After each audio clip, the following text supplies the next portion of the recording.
What is up guys, my name is Ignas, welcome back to the channel. This week we compared a few dividend paying names from the utilities sector and found one stock with the better metrics than the other two. NextEra Energy, ticker symbol NEE. On the year to date the stock is down for 7.35%, but zooming out to 5 years with more than 2x plus 115.7%. This is one large electric utility company with a market cap of $168.7 billion US. At first glance, the stock is trading at a high P multiple of 43.85, and we now have a dividend yield of exactly 2%. So in order to further look into the stock, we'll take financials and fundamental ratios, where the analysts think the stock will be trading at next year, then what Superinvestors and insiders are doing with it, and lastly we'll check the technicals of the price chart. Let's see if the stock is worth adding into our dividend portfolio, or if we should keep on holding cash for something else entirely. An early thumbs up would be very much appreciated, and with that out of the way, let's begin.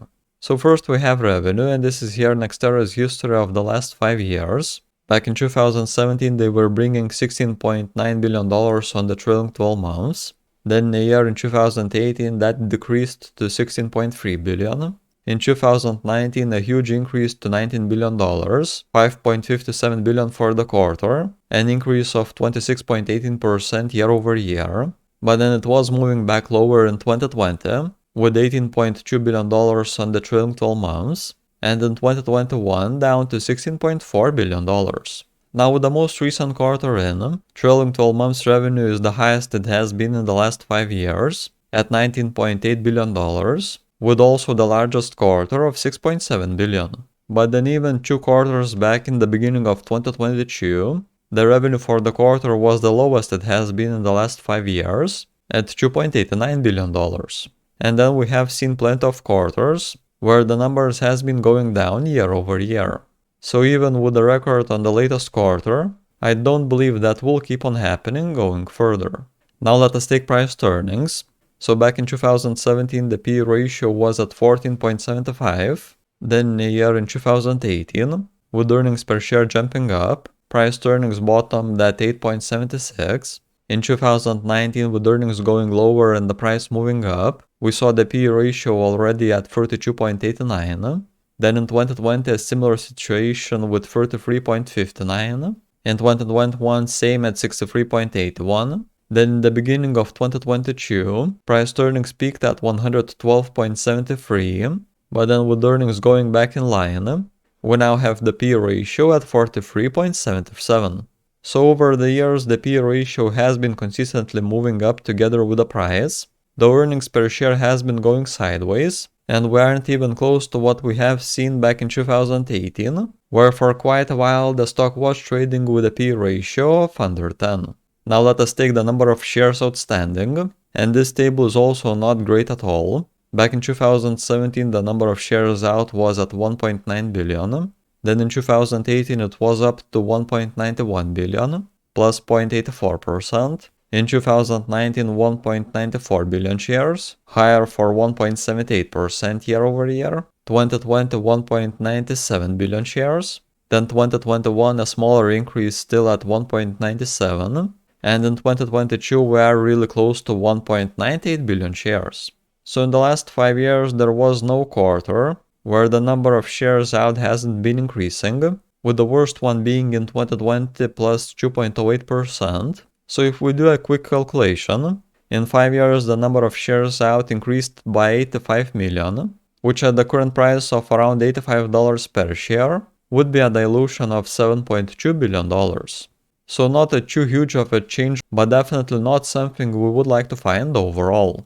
Now I already have a dividend analysis made on NextEra. They have been a consistent dividend grower over the years. I will leave a link for it in the description below, but there is one metric I would still like to bring up. That is where the current dividend yield stands against its 5-year average. And for that we're using my dividend investing watchlist on Google Sheets. So here we have NextEra's dividend yield history for each quarter of the last 5 years, and on average the stock was trading at a dividend yield of 2.06%. So the best time to get into the stock was back in 2018, with a dividend yield of 2.59%, higher than the 5-year average for 25.7%, and then the worst one was in 2019 with 1.69%, under average for 17.98%. Though if we would be getting into the stock right now at a yield of 2.02%, that is close but still under the 5-year average, minus 1.96%. Now if you by any chance would be interested in doing a similar analysis on another dividend-paying stock yourself, you are able to access this watchlist by following the first link at the top of the description.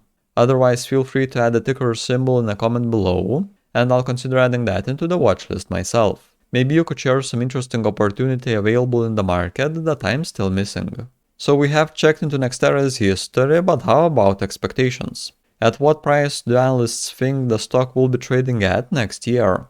On Yahoo Finance, we have information on price targets from 16 analysts. The numbers range from the lows of 81 to the highs of $103 per share.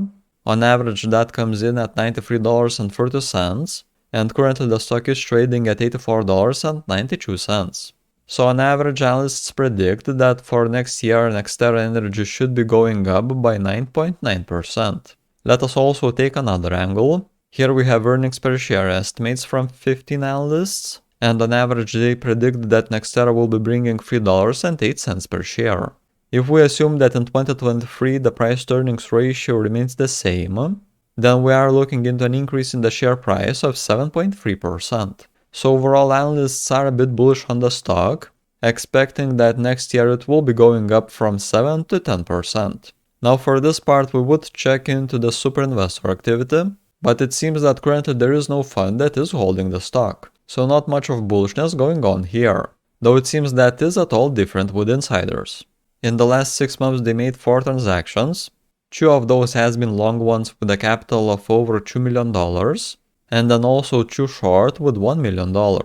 So overall it seems that insiders are quite bullish. They bought 2 times more in capital than they have sold, and that is definitely not something I remember happening even once. Now for the last part we'll take the price chart. Back in the first part of September the stock was trading at around $90 per share, but then started moving lower.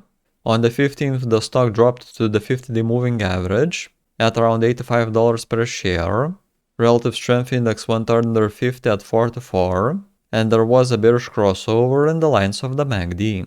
In a week, the price reached the 200-day moving average at $80 per share, went sideways for a few trading days.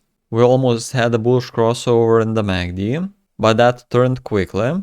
In the first part of October, we've seen a few huge red candles, relative strength index going to oversold at 27, and the 12-day moving average of the MACD moving way lower than the 26th one. It seems that the bottom was in by the 20th of October, where the price was at around $70 per share. After that, both the relative strength index and the MACD flipped. By the end of the month, we reached the 200-day moving average, almost at $80 per share, though that proved to be a resistance for quite a while. But then on November 10th, the stock gapped up, overall 4 moving averages, closing at over $80 per share. Now the 100-day moving average seemed to keep on pushing it, and we seem to be looking into a resistance that is at around $85 per share. So with the relative strength index elevated, and the MACD losing steam already, I wouldn't want to add money right now. I believe we need to wait for the stock to cool off a bit. My first target is at around $79, and the one where I am more comfortable at is at around $72 per share. Let's see if these are levels we can find ourselves again going further. So we have checked through all the parts I wanted to take a look into, and now we can make a quick recap of what we found. Revenue has been consistently moving sideways, and though this year we had the best quarter of the last 5 years, we also had the worst one in the same time period. Now the stock is trading at a price-to-earnings of over 40, which looks to be quite expensive, as in the last 5 years we have seen it way lower too. Now we also checked the number of shares out, and in the last 5 years they managed to increase that by 85 million. Though their dividend payout is moving up consistently, currently the stock is trading at a dividend yield which is 1.96% below its 5-year average. At least analysts are a bit bullish, predicting that next year the stock will be going up from 7 to 10%. This bullishness is not shared with Superinvestors, as there is not one fund that is holding the stock, but surprisingly insiders have been buying, double that of what they have been selling recently. After looking into the chart, it's not great. We are right there at a resistance of $85 per share, so I would be waiting for a slowdown before getting in, and the comfortable support is at around $72 per share. So we have finished with the analysis on NextEra. I don't think we should be buying into the stock right now, but that is something we now have in our watch list, and we'll keep track on how it performs going further. Are you holding NextEra Energy right now? Share your stance on it in a comment below. Also, don't forget to support the channel and leave a thumbs up under the video. Last week I've looked into several other companies, so if you are interested in any of these, then click on a video that is currently on the screen. And that was it from my side. Thank you for watching, and I will be seeing y'all in the next one.